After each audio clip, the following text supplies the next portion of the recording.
All the political will in the world cannot conjure up enough sprinkler systems and sprinkler system installers to instantly transform a nation's housing stock. Shut up! Shut up! Shut up! Shut up! Oh my fucking God! She's trying to drown you in just absolute banality. Oh my God! I think it's a good point because we can't do it overnight. We shouldn't do it.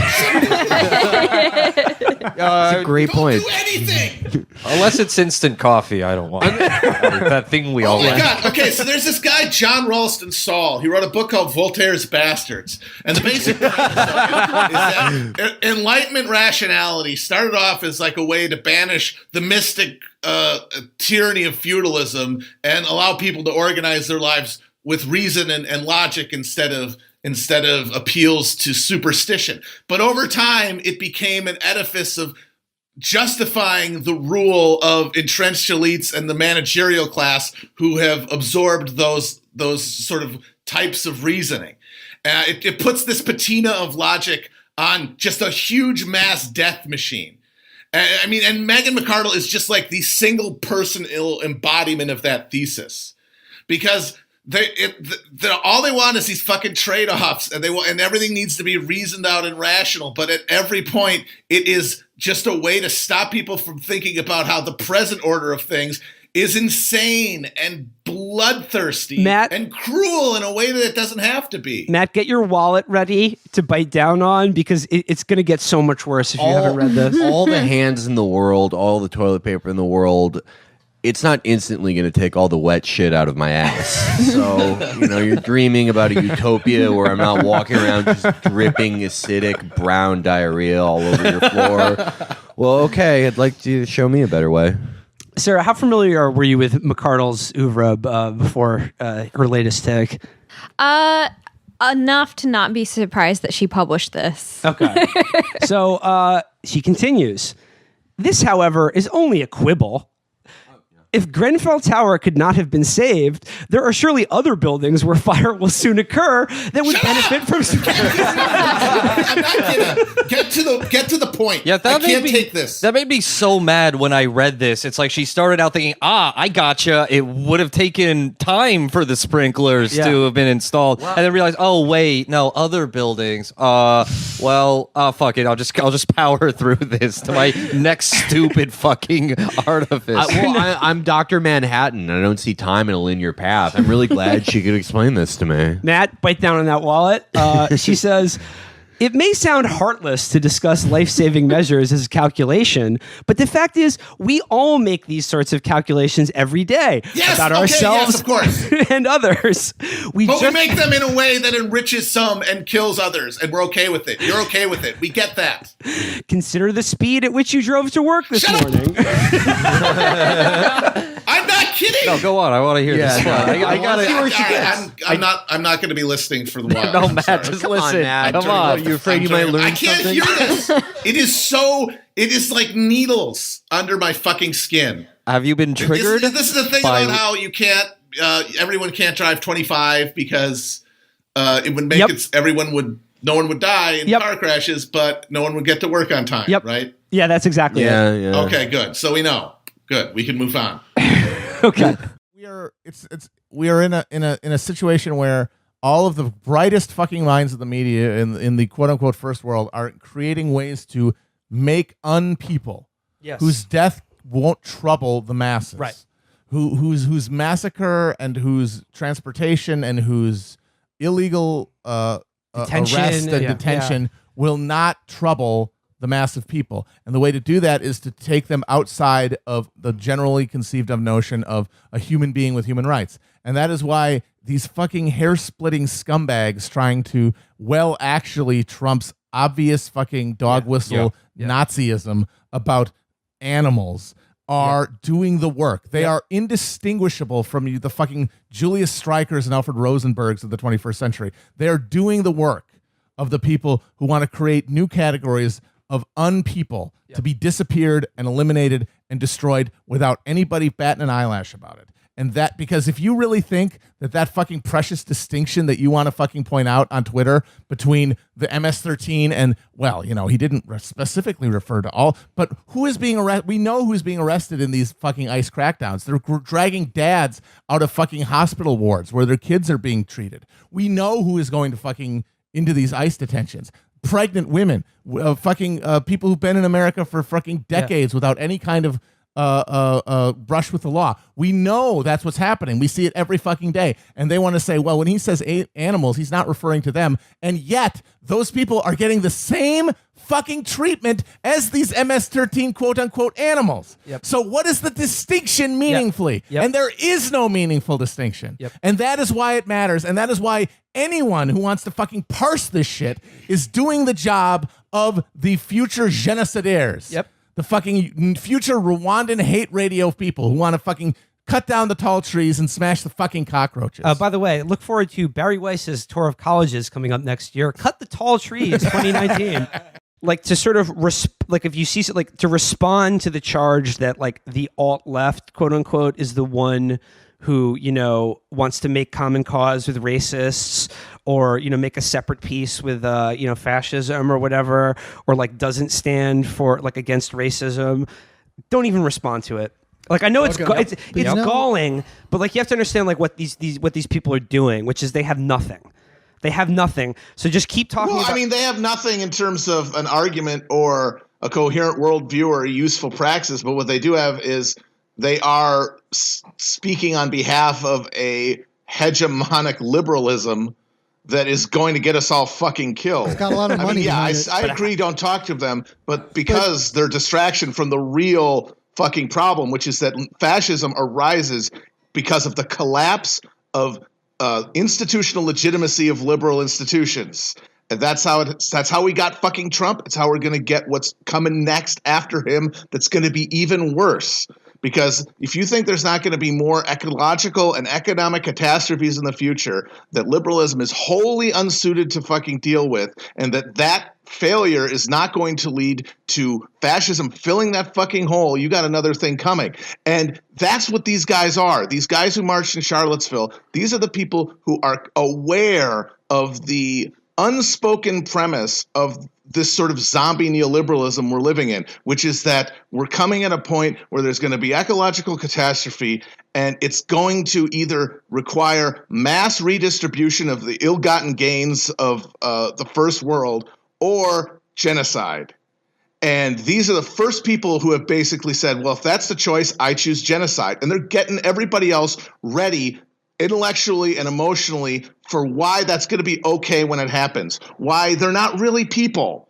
When we're putting all of this money into more fucking walls and drones and bombs and guns to keep them away, and so that we can watch them die with clear consciences, it's going to be because we've been loaded with the ideology that these guys are now starting to express publicly. On the other side of them, you have people who are saying in full fucking voice, no, we have the resources to save everybody, to give everybody a fucking decent and worthwhile existence. And that is what we want. And that is the fucking real difference between these two. So you can tell that to the next asshole who tells you that they're actually two sides of the same coin. And my question is now, obviously the internet is like the big thing that's changed since then. But functionally, do these current political conspiracies that involve child sex trafficking, like Pizzagate and now cement company homeless camp gate, I don't know. Do they differ in the emotional needs they're fulfilling or in the stories they're telling from previous sex panics in America?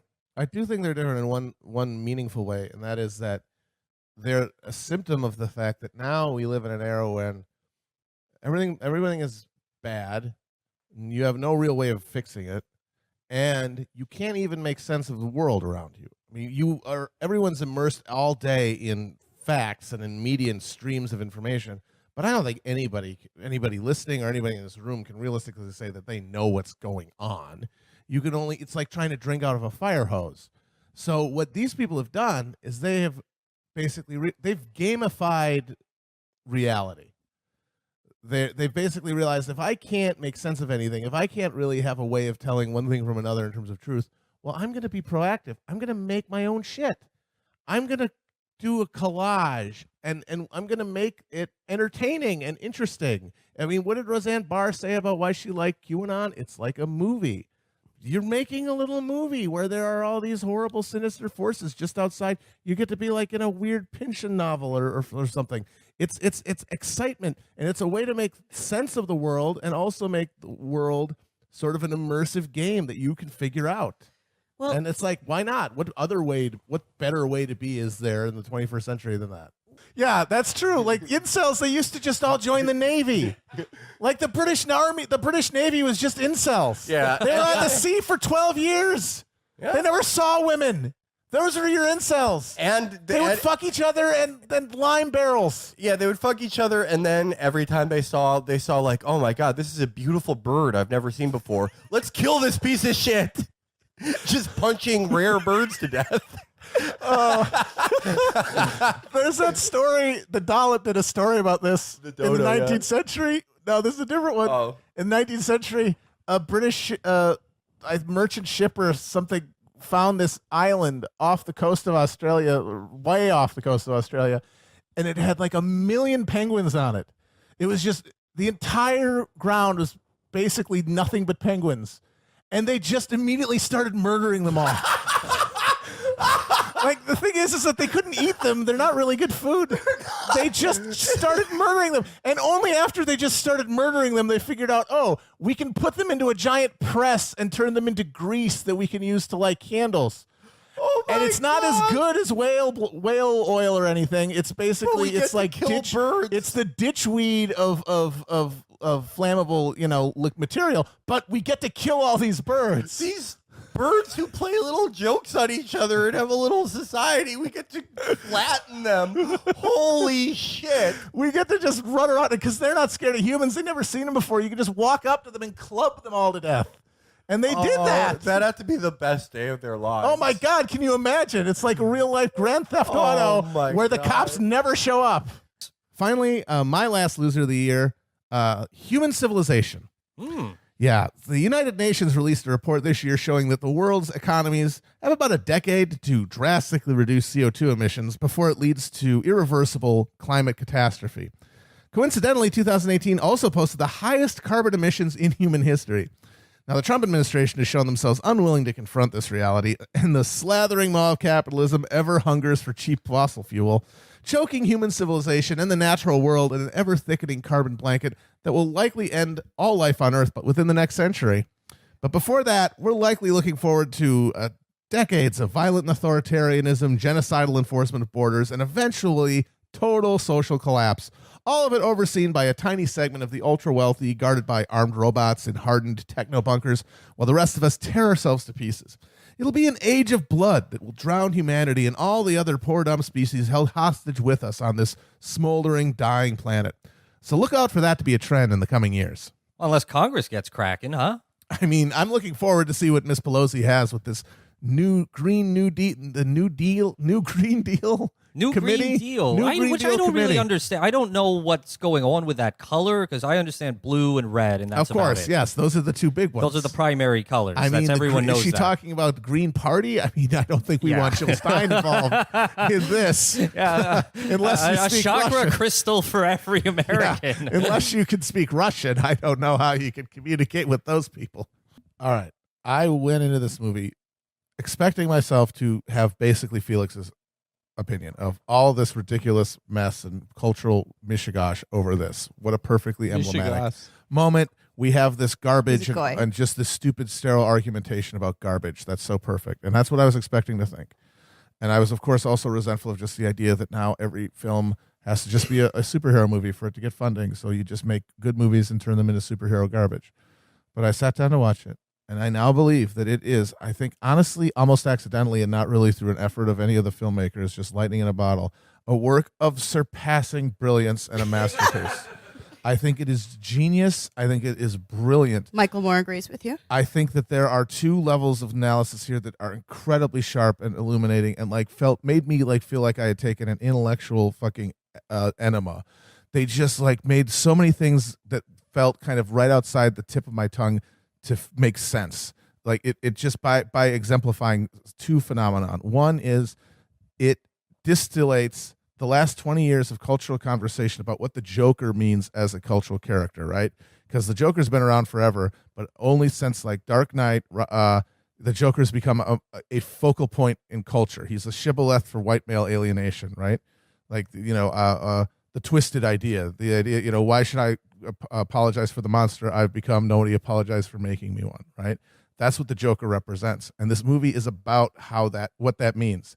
It has to be a movie about the Joker. It has to be a Joker origin story because it's the origin of the Joker, not as a character in the Marvel DC universe, but as a cultural phenomenon, what the Joker comes from. And then on the level of the text itself, you have the whole movie is about the process whereby capitalist cultural hegemony takes white male alienation and directs it away from class consciousness towards individual nihilism. And that is the process of the movie. The movie is his class alienation that all people feel political. Being directed by culture down to this nihilistic path and away from a real revolutionary spirit. And that's why it had to be a 70s period piece, because the Joker now is a gritty character. Like, that's the whole joke, is that it's comic book stuff, but he's serious. And the 70s is when we invented gritty cinema. It was the first new Hollywood 70s is when gritty cinema existed. And it has to be a superhero movie because that's the current coin of the cultural realm. And it's like people who grow up with these cultural references and experience class-based alienation are then channeled because of the culture that they consume towards nihilism and away from class consciousness. And the dream at the end where he gets held up, spoiler alert, and embraced that isn't real, is that like the thing that could actually be good, the suppressed desire for community and solidarity. And then he snaps back to being literally in the asylum and separated and unable to connect to others and committed to a life of meaningless violence.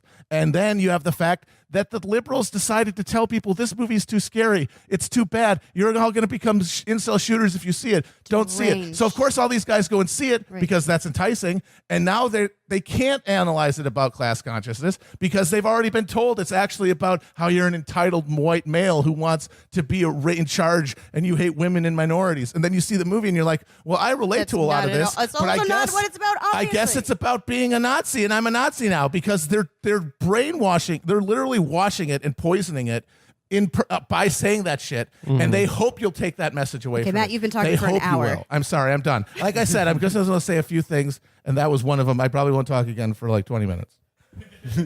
That's not true. One question. Oh, for Christ's sake. Just no. I Matt. want to pose one question. This is more of a comment than a question. it Matt is- Crispin. It is a rhetorical question. It does not mean to go on. Just think about it, guys. Imagine a world where the character that the Joker is in our world, this symbol of darkness, this twisted menace, this incredibly challenging role for any actor to take because of the darkness within it. Instead of the Joker, it was the Crypt Keeper. And like and like fucking Joaquin spent 6 months thinking up like Halloween themed puns. How amazing that would be. That's the world I want to live in. Rollout of Biden's new like web campaign ad, which is just basically like, listen, Mac, it's the Chinese. Trump is rolling over for the for the. That was mind-blowing. Biden told Trump he should insist on having American health experts on the ground in China. I would be on the phone with China and making it clear, we are going to need to be in your country. You have to be open. You have to be clear. We have to know what's going on. But Trump rolled over for the Chinese. He took their word for it. Trump never got a CDC team on the ground in China. And the travel ban he brags about? Trump let in 40,000 travelers from China into America after he signed it. And the thing that he said, too, is that Trump now agrees with his original recommendation that we essentially need to send like an aggressive envoy of scientists to monitor China or something. Yeah, his whole thing is China. You got to let our people in there. Let our people get in there. Let them root around in there. The most shot men ever. Sending like armed scientists to China to observe it. But it's so brilliant because it's the solution of someone who has only been a mindless hawk their entire career. Right. Every Well, problem it's is solved by U.S. military intervention. So even this, which is a fucking unprecedented pandemic, Send in the Marine doctors. What absolutely blows my mind with this is that so their whole thing is they're going to win. Basically, the presidency is going to come down to who people in aggregate blame for this. Do they blame China? Do they blame just act of God? Or do they blame Trump? If they blame Trump, Biden will win. It's just a fact. And if they blame China, then Trump has a fighting chance. So, of course, Trump talks about China all the time. And their idea that instead of just ignoring that because it's an obvious distraction, trying to either, if you want to just be tactical about it, talk about what he actually fucked up, like his actual bad decisions and his the record of them ignoring it for a month and all that, and all the times he's told people it wasn't a big deal, and then it fucking bit him in the ass, or get grand with it and propose an alternative to what we're getting now, which is this awful corporate bailout and frontline people being forced to risk their lives for minimum wage. How about an alternative to this awful thing where the small business loan dispensary is just getting looted by every fucking corporation that just wants to pay more executive fucking bonuses? How about an alternative or something? Instead, no, we're going to talk about China on Trump's terms and make a question of is it or is it not China's? It's it's the perfect distillation of idiot Democrat brain. But I mean, Biden said this during the campaign, is that his strategy, in so many words, he said his strategy in the general election would be to run right and to run towards getting Republicans instead of going to the left. That's why he kept talking about how he thought there were reasonable Republicans and he could work with them. He was doing that. And now that he's the nominee, he's doing what he promised. This campaign is going to be about getting those suburban Republicans that because the theory is, yes, they went with Trump last time, but they've turned on him because of how gauche he is. And Right. we've seen that in the results of the midterms and in the primary a lot. And it's true, a lot of those suburban areas swung hard against Republicans. So maybe that's where the votes are, and that's where they're going to go and look for. That's it's the literal definition of insanity. It's trying Absolutely. to They're just going to keep banging their head against the wall because that's the only way they can go, because they cannot deliver on left-wing promises now. That's in a moment when capital is this unstable. Okay, so look, if Buttigieg were to get the nomination and be the nominee against Donald Trump, would you support him? What does support mean? What do you would mean you by vote that? for him? I live in New York. What difference does it make? Well, you cast a vote. I mean, I probably wouldn't. You probably would not, Virgil. I don't know. Would you want him to beat Trump? What difference does that make? This is you see no difference. This is the shit that drives me insane. I am just a guy. We're all just guys. What we want about anything doesn't matter. You're guys with an audience. That's why we have you on. But this is all meant as People chaff listen to go away to from the you. essential argument. The essential argument is we are at a fucking crossroads. We are at a crucial moment. We either change the way things are done or we go down this road that is leading us to all right. apocalypse. So Mayor Pete, and whether or not Mayor Pete gets it or not, who gives a shit at that point? Neither one of you would commit to even voting for him against Donald Trump. What about Klobuchar? I don't care. Yeah, I live in New York, as I said. For me, I mean, it really depends what the general election campaign, how that shakes out. All right, so this is a maybe vote for Klobuchar. But here's what's absurd about the question: we know that what people like Mayor Pete and Klobuchar are saying now, as kind of frankly shitty as what they're saying now is, what they're going to be saying in 8 months is going to be different all over again. More broadly. So if Amy Klobuchar, if she gets the nomination and then pivots at the convention and says, "I'm a Nazi. I am a National Socialist in the Hitler kind." And I'm more of a Nazi than Trump, sir. and I want to. She says that she wants to make America a white ethno state and murder all the minorities. I would not support her. Right. I would want her to lose. Rather than asking about you guys, let me ask you where you think your audience would be if you obviously have this very intense Bernie bro audience. I think, if Bernie doesn't get the nomination, and it's not Warren, who I assume would be your second pick, and it's one of the others, Biden, Buttigieg, Klobuchar, where do you think your audience? I'll tell you would this, be? and I hope everyone listening who is on the fence, maybe they don't like Bernie, maybe they don't think he can win or whatever. I'll tell you right this: our audience will, as a block, refuse to vote for whoever gets the nomination, which means... Wait, if it's not Bernie. Yes, which means that for everybody who, as you said, is concerned first and foremost with defeating Trump, they are morally obligated to vote for Bernie in the primaries. Yeah. Because he is the only one who has a significant chunk of people who will not vote for the nominee, which means you have to pick him. Because if he doesn't get the nomination, you're SOL. So if you're really concerned, as you said earlier, with electability, you have to pick Bernie. Okay. I remember, I have nothing to take back because I remember saying, like, as soon as this became a story, I just took it at face value that Russia put their finger on the scale. Why wouldn't you want one of your biggest rallies rivals to be governed by a dunce moron? But here's the thing. With the dying brain. Here's the thing. Like, I don't think it is like this genuine one-to-one where they're literally like dictating what he does and says. No, of course But like not. the thing is, I still don't care and I can't get mad about it because like, good on them. You know what I'm saying? Like, if you're not cheating, you're not trying. Yeah. Okay. And I'm sorry if you don't think America does the same thing, and even to a more blatant and criminal degree in other countries, like you're out of your fucking mind. In Russia specifically. Yes, absolutely. We dragged the bloated fucking vodka-filled corpse of Yeltsin across the line in 1996 to keep the communists from getting back in power. And then he sold off the entire country to the oligarchs who are now fucking with our election and bribing Trump. Wow. Karma's a bitch. Again, it's my just favorite thing about it, though, is that statement on Tuesday where he said, actually, when I said was, I meant wasn't. Because you know that what happened was that they actually did get their biggest ever pushback from Republicans. I mean, of course, it's all meaningless. None of them are going to do anything about it. Jeff Flake, Jeff Fuck, and fucking McCain, none of them are going to do anything. Even Neil Cavuto said it was a bad look. Oh, well, when you've lost Cavuto. Exactly. You've lost Cavuto, you've lost Lou Dobbs. No, you'll never lose Lou Dobbs. And they realized, okay, we have to say something about this. This is actually kind of a blowback. And you know that there was a fucking war room, in the West Wing, bunch of guys late into the night with the coffee pots going, okay, what do we do? And they've got the thing and they're like, well, what if we just say that he meant the other word? And that's why, as we've said before, I want to see a Sorkin-esque take on this White House, and just so people can see this is the sausage that's being made. It's not this soaring eloquence and these guys just riffing off each other's policy and rhetorical genius. It's a bunch of absolute dullards from Georgetown going, okay, what if we say it was there was actually supposed to be a T at the end? That's it.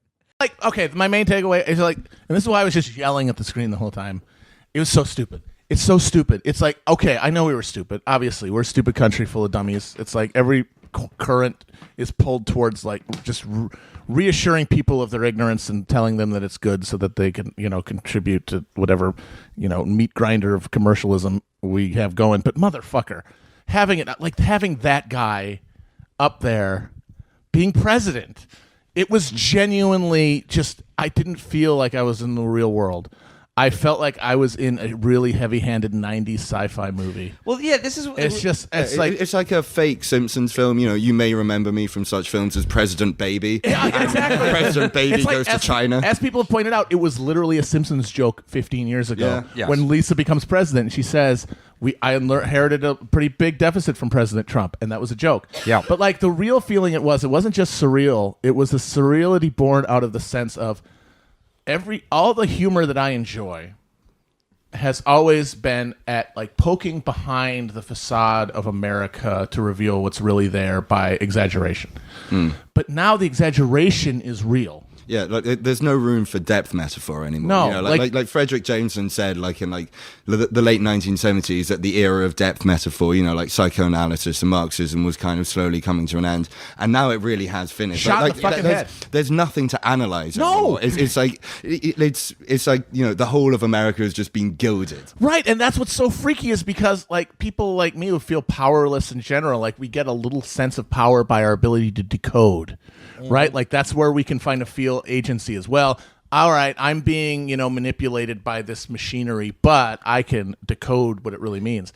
With Donald Trump up there taking the oath, like, wow, what am I can't, there's nothing to decode. It's literal. It's literal. And he's not a man who appreciates irony or metaphor. You never see him laugh or there's no metaphor, nothing like that. He is a literal man who is the literal embodiment of America, and there's no lampooning it. Well, and the media is completely unprepared for this entire thing. Totally too. unprepared. I mean, like the idea, you talk about decoding, they became completely addicted to that. Everything became media analysis. Everything became some sort of like smug liberal satire. Or just like actually, George W. Bush said this when actually this is the reality. And it was just like these little fucking fact checkers who thought that they were doing something useful. The most recent thing was someone from ABC News was saying, Trump said that no other inauguration has had their inaugural concert at the Lincoln Memorial, but both George W. Bush and Obama did. And he's like, why would he literally asked, why would he lie about something so easily checkable? It's like, you don't get his whole thing yet, do you? Because he doesn't fucking give a shit, you idiot. Doesn't give a shit about what any of you think. They're from an era where politicians got in trouble if you could catch them in an absolute. If like a politician's entire job was eliding the truth without doing something that could be called an actual lie, because then like all the buzzers went off at media headquarters and they put another scalp, up on the fucking wall. They don't realize that he does not matter. He'll lie like that because you can point it out all day. What the fuck difference does it make? It makes no difference. So tell me what happened. Episode, Rick mentions this Szechuan dipping sauce that was a promotional for item for Mulan in 1997. Right. And it was like basically a sweet and sour dipping sauce. And he says, it was delicious, Morty, and they don't make it anymore. And at the end of the episode, he calls back to it and goes, my mission for this season, Morty, is to get that Szechuan sauce. I love it. It's the best. Parenthetically, it was not mentioned the rest of the season. It was a joke. Yeah. But the fans of the show, tethered to reality as they are, tightly, feet planted firmly on the ground, decided that they really wanted this sauce that all of them were too young to have ever had themselves. They weren't having real nostalgic yearnings for it. The cartoon man told them it was good. The majority of them were born after the sauce. Like the function of the joke was that this is an extremely arbitrary and esoteric like the reference. very joke. The joke is this is not worth planting your feet about. This is not worth caring about. Right. But they're like, actually, I'm a genius who watches Rick and Morty, and I understand the Straussian subtext, which is that it's actually the best food ever made, and I demand it. And so I guess some idiot, actually somebody in my DMs claims they know the guy who had this idea, who is going to be fired tomorrow, thought, hey, it'd be fun if we just put out some limited run, give selected stores like 20 packets and some posters, and have a fun little promotion. But when people found out that certain stores were going to have actual Szechuan sauce, they bum rushed every location. There were 2-hour lines all over the place. A lot of the stores said they didn't have it. A lot of the stores, they ran out immediately. And so there were hundreds and thousands of insanely pissed off nerds screaming about how McDonald's did not give them the Szechuan sauce that they had been promised. Never get between a virgin and their condiments. No. People were fighting. The police were called at several locations to guard the McDonald's. Yes. If they had more upper body strength, that could have been a real threat. Yeah. that is going to be a Red October. But no, I think it will be, because this is a real revelation I had about this, is that, so you're a young subject of late capitalism. It doesn't work for you in any meaningful way. Your life is shit. You have 3 or 4 awful part-time jobs. You have no health insurance. You have $500,000 in unsecured student loan debt that you'll never pay off. You have no future in any meaningful sense. All the avenues that you've been brought up to believe were going to lead to prosperity and stability in your life, gone. But the one thing that late capitalism promise is that every stupid, shitty, nostalgic or faux nostalgic indulgence you can have is at yours at your fingertips.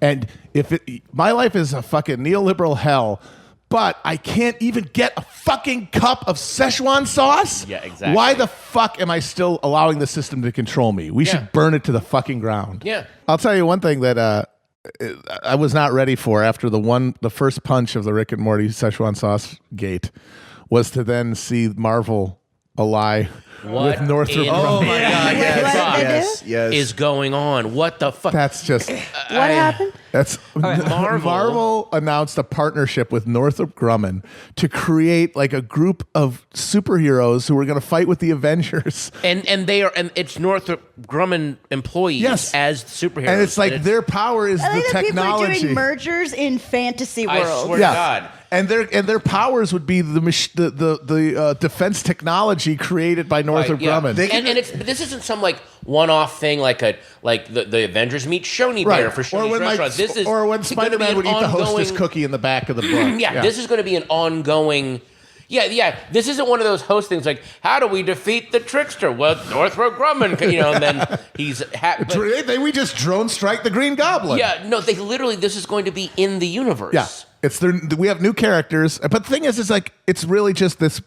It's one part of this the Trump era. I think the one thing that defines it culturally is just metaphors dying, metaphorical language dying, the real sort of rising to the surface, all of the artifice melting. Because what was Tony Stark originally, if not sort of a Northrop Grumman dream, like a fucking defense contractor who uses all of this high technology stuff to save the world, do signature strikes. The pilot is the jet. Right. Come. And so now we're taking, because that was sort of, it was on the ideological level, like pro-defense state, pro-military industrial complex. We can use this stuff for good. Yeah. Technology is our friend. We have to engage with the world by blowing it up. And now we've taken that subtext and made it text, because now it's literally Northrop Grumman. It's a real... one of the pictures they had, it was fantasy and it was Stark headquarters, and next to it said reality and it was Northrop Grumman headquarters.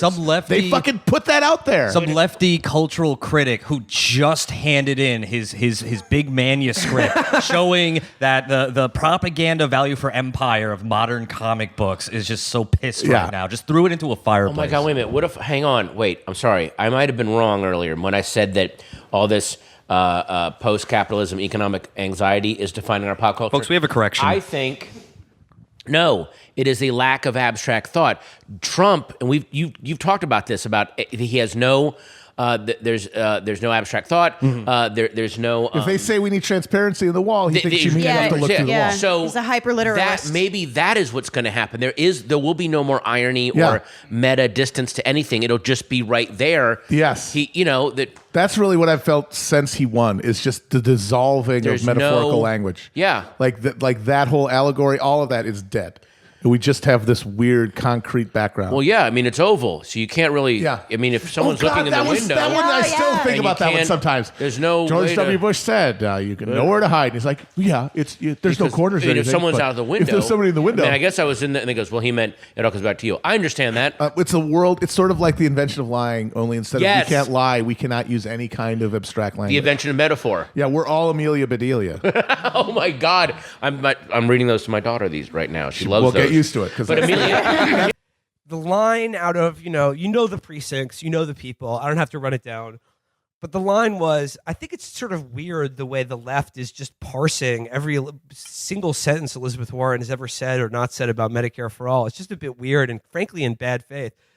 Guess what? We were right. Yep. That parsing was actually very necessary and led us to the correct conclusion, which is that she does not actually really want or care about Medicare for all. Nope. And you can tell that by this this switcheroo she's doing now, where she's saying public option first. I'm going to split it into two bills: public option first, and then and then in the third year after my approval rating is like 30%. Yeah. And you've lost both houses of Congress. After another election cycle, we'll do the actual Medicare for all part of it. And it's just, I'm sorry, this is just the same exact dodge that Pete and Biden and Kamala all do. It's Medicare for all, who want it? It's just a shorter time frame. Yes. But it's still the same bullshit.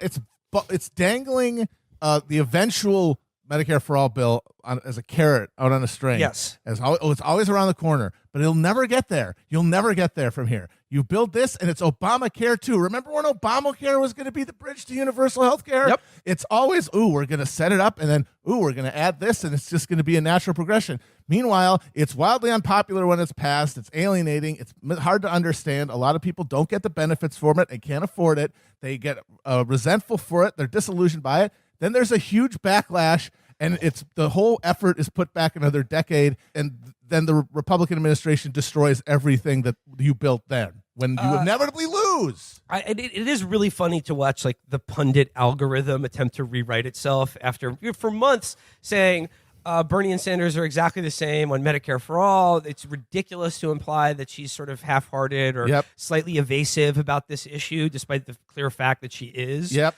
And now that this happens, the new line is that it's just about priorities. And she's prioritizing an anti-corruption bill or the wealth tax first, which is fine. But then they say, like there's no chance that the Medicare for All is going to pass this. How are you going to get Joe Manchin or Kristen Sinema to vote for it? Well, how are you going to get them to vote for Elizabeth Warren's Exactly. bill? It's this. They both stand the exact same. They will vote for it if it ends up being an Obamacare style giveaway that they gut and rewrite with the insurance companies. Exactly. If it is a real public option that is threatening the way they say it is, they will either undermine it over time or they will not let it pass. This is an existential fight because the health insurance, private health insurance exists or it doesn't. And if it exists, it will dictate the market and it will exploit people and it will cause death because it will ration care by ability to pay. That is inevitable if you have health insurance as an industry. It has to go and it will fight to the end. And there's no way you can trick it. Just, they're not even going to know we're going to do it. We're going to sleep it behind it. What, in the third year after, as you say, you've had your approval rating just ground down by time and failure? And after a midterm, you'll probably lose if all historical trends are obeyed? I just think like there's so many people, especially of like the Warren supporter variety, who seem to think that like they're being incredibly like clever or savvy by so savvy. preemptively negotiating against their own imagination or political beliefs. Because it's like, look, this is a campaign. Your campaign plan, it's all theoretical, right? You're just saying like, this is my wish list. This is what I want to and do. You're doing exactly what the Obamas did, which is you start negotiations by destroying your leverage. Yes. You start negotiations by already conceding before you've even started the negotiation. And the fact that it's all theoretical. It's like when Obama said that they were gonna like rule out anything that got rid of insurance when they started. I mean, and like Elizabeth Warren is just like a slightly better version of that. But again, it's the same algorithm, and we already know the results that produces, right? Mm-hmm. But it's like, look, it's all theoretical. Your campaign platform is just a wish list. Yeah. And I don't think there's anyone who like supports Bernie Sanders who has any real illusions about the likelihood of getting like Medicare, a real Medicare for all or Green New Deal through this shitty fucking government. Yep. But if we all understand that to be the case, isn't that all the more important to just vote for the person who actually stands up and believes in the things that you do? See, that's the thing. And that is, I think, the fundamental issue here. You can throw all the wonky shit and all the stuff about, payment mechanisms and all that and competition and whatever, all of the details about how you actually pay for and switch to Medicare for all. What is Medicare for all? Is it a thing that is a realistic short-term political goal? No. It's a weapon. It's a weapon to fight the current political structure we have in this country, which will never allow, in any context, this to happen. Even if you got it passed, guess what? There's the Republican judiciary waiting to invalidate it and say it's unconstitutional, which they 1,000% will. So that means that you can't have it in this system. So that means you have to destroy the system. You have to challenge it and beat it. You have to change the terms of the debate by reorienting the political structure, by massively increasing the number of people who vote, by re-energizing the labor unions, like by making a labor movement that can create points of leverage and through work stoppages, where you literally can challenge the government and challenge capital on their own terms. And the way you start with that is with a fucking issue that you can say we want, and people want it because they know it will help their lives. And we want it, but why it isn't happening is because of this system. And you use it to smash it down. You don't already start by negotiating away from it and muddying the waters about what it really means and turning it into this arid, bureaucratic backroom deal that eventually leads to something no one's going to give a shit and again, about. Even if you don't understand how it really works and what is actually more realistic, making Medicare for all the centerpiece of a winning Democratic presidential campaign, and then immediately going all in, full court press, first fucking days in office, or splitting it into two bills and having two separate, gigantic, drawn-out fights that you'll be leached of support and attack nonstop. And it's like, even with the better scenario, it's still unlikely. But Matt is exactly right. Medicare for all, and not the legislation, one that actually as extant exists, the bill's written.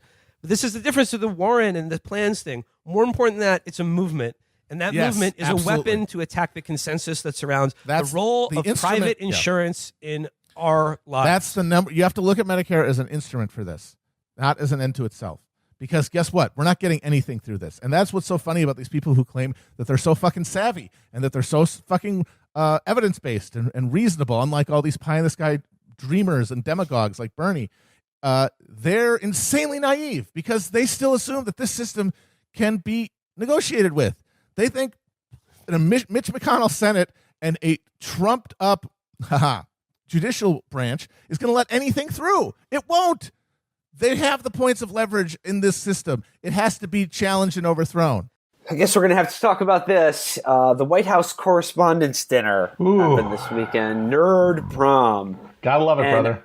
I was really hoping it would just pass completely unremarked upon, but that wasn't the case because, the comedian they booked, Michelle Wolf of The Daily Show, the headlines the last 48 hours, just nonstop debate about whether she was mean to Sarah Huckabee Sanders, whether it's okay to be mean to Sarah Huckabee Sanders, what is comedy, are comedians heroes, and should the whole White House Correspondents' Dinner be hit with Agent Orange? Living in hell is a lot more boring than I thought it would be.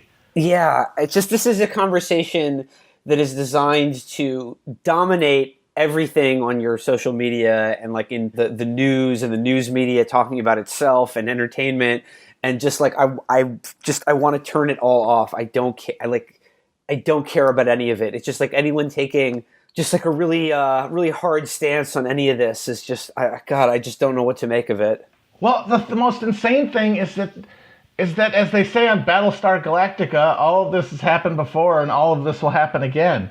Because this same fucking debate happened, people have pointed this out, the same thing happened 10 years ago with Colbert when he was at the Correspondents' Dinner, I believe 2006, and he roasted Bush to his face, and everyone was horrified, and there was a whole debate about, did he go too far? Is there such a thing as too far? What are comedians supposed to do? But real heads know that this actually also happened 20 years ago. Because in 1996, Don Imus was the comic at the White House Correspondents' Dinner, and he did a bunch of jokes about how Bill Clinton was a horny freak, and that caused a giant wailing and gnashing of teeth. There was no Twitter, but if there had been, everyone would have lost their shit. It's the same fucking argument over and over, and nothing ever changes about it. It's enough to make you go insane. Because since Trump's been elected, every bit of real estate in the op-ed world has been elite media people worrying about the free exchange of ideas. Oh no, the Twitter hordes and the campus PC police are going to get rid of free speech. We're not going to be able to exchange ideas. We're not going to be able to have a marketplace of free expression anymore. I mean, forget the fact that we've got a domestic Gestapo running around in ICE, or Gilded Age level inequality, or an impending climate catastrophe that could end all fucking life on Earth. The only thing that matters to these people is whether or not we have enough of a safe realm for respectful debate. Because, according to these people, we can't solve any of these problems unless we have a public debate that can reason out our differences and lead us to a Habermasian compromise that can be good for the majority of people.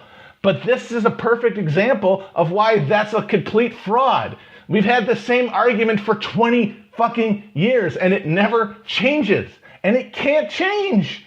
It's going to be the same debate and the same sides and the same argument over and over and over again, because the structure of power and the relationship between the media and the White House is such that these people are always going to feel more social connection with each other than they do with the American people, and or anybody who makes less than six figures a year. So they're always going to have this jocularity, and they're always going to want to be buddies with each other. And nothing like the invasion of Iraq or a white supremacist president is going to change any of that. But that's going to make them uncomfortable too. So they're always going to bring in these comics to try to push the boundaries, and then they're going to push too far, and then everything's going to snap into a frenzy to try to reestablish the boundaries so that we can maintain these convivial relationships. But then we have the argument first, and nothing can change that, because the social and economic structure of DC means that relationship is always going to be there. And the debate is just a release valve from a closed mechanism that will persist as long as the system does.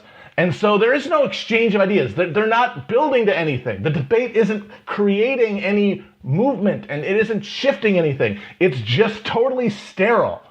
And it's the marketplace of ideas is as much as it's like the free market. It's just this illusion of agency disguising a rigid, economically determined status quo, and that denies all your human freedom or even meaningful expression, because how is expression meaningful if you can't fucking affect anything? Did either of you guys actually watch any of Hell Michelle no. Wolf's set? And again, like, and Mehdi's whole thing is just scolding everyone about how, like, absolutely, you're totally insane and privileged if you're willing to risk another 4 years of Donald Trump.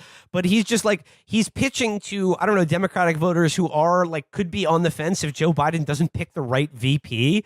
He should be angry at them for even fucking considering not voting for the Democratic ticket, no matter who the fucking vice president it is. How dare you make any kind of purity test demands when we have a Cheeto in chief? So here he There's goes. a damn Cheeto in the White House. How are you caring about anything? There's a what? Cheeto in the White House. It's got the voice of a man. Oh my god! He has feet. 420 plays it. We've been 420 in plays it. quarantine so long that we finally get it. We finally get why that's I funny. finally realized, oh my God, there's a damn It's Cheeto in because the he's White orange. House. It's because he's orange. There's a Cheeto in the chief. Oh, well, You know what? Never mind. We need to do anything we can to stop this monstrosity from ruling over us. This is an guys, affront you to ready for God. this? We risk his wrath every day. He befouls our greatest house. Hey, everybody, it's Brendan. This is sort of a momentous occasion, both for me as a producer and you as a listener. As you may know, our co-host Matt Chrisman, Cushbaum, is now officially a resident of New York City, and that means it is goodbye to the days of a choppy, thin, tinny-sounding track from Matt, which I know everyone's been abusing him and harassing him about since he started the show. So Matt's right here next to me. Yeah, that's right, you chumps. You're going to have to shut the hell up. I'm coming in crystal clear, radio sound. No more, hey, are you in a bathroom? Nice tin can and string. Fuck off. I'm right here in the studio with Brendan, although we're the only ones here and we started recording. I don't know where everyone else is. I'm sorry. This is Will here. I'm calling in for the show. I had to What? I had to leave the city. I'm up at the Menaker estate in my family's compound. I'll be there for the next several months to administer the estate sale of my father's collection of snow globes and it was winter sleds, as well as all of his father, my grandfather's, all the transcripts of his recorded conversations with Soviet diplomats and CPUSA members that he shared with certain federal agencies. So I'll be away for the next couple months. Oh, well, that's a bummer, but that's okay, I guess. But where the hell's Felix? Oh, hey, Matt. Matt, you just had a big move. You just changed your whole life. Another one of us did too. I'm calling you live from South Lebanon, dude. I finally fucking did it. I joined Hezbollah. I'm here. I was right all along. I knew I would be a perfect fit. Have you ever fucking seen the movie The Perks of Being a Wallflower? You know at the point where he's like, the moment of pure energy, I felt like it was pure energy because I fucked a girl with a short haircut? That's how I feel. That's how I feel. They're all telling the truth about Syria. They're into the focal mission. I'm home. I'm never leaving. I'm still going to call into the show, and I want to be paid more. God damn it. I didn't hear any of that. Is Felix in Philadelphia this week? God damn it. Hey, Matt, can you hear me? Yeah, Virgil, where the hell are you? Oh, hey, Matt, I'm in the hospital. I was hospitalized for acute carpal tunnel syndrome because I gamed too hard. Yeah, the doctor said I have the highest on rank mode they've ever seen. God damn it, no. Yeah, I'll be laid up for a while. No. Virgil's wanking? Is that What? Is that God, Amber? this is a disaster. Oh, I thought I heard somebody say Damazor. Okay, the Syrian army is a momentous victory. Oh, my God. Wait, Oh. who's talking right now? Can I talk right now? Am I talking? I'm working on a new job. I'm trying to host. Wait. Oh, it's a nightmare. God damn it. Wait a minute. Where'd Brendan go? Matt, can you not hear me? Wait, where are you? Where'd you go? I don't know. I seem to have entered some other realm, some kind of pure audio realm. I've been such a good producer that I've become sound. Oh, God. Oh, God. Is there a delay? Am I delayed right now? It's not fair. It's not fair.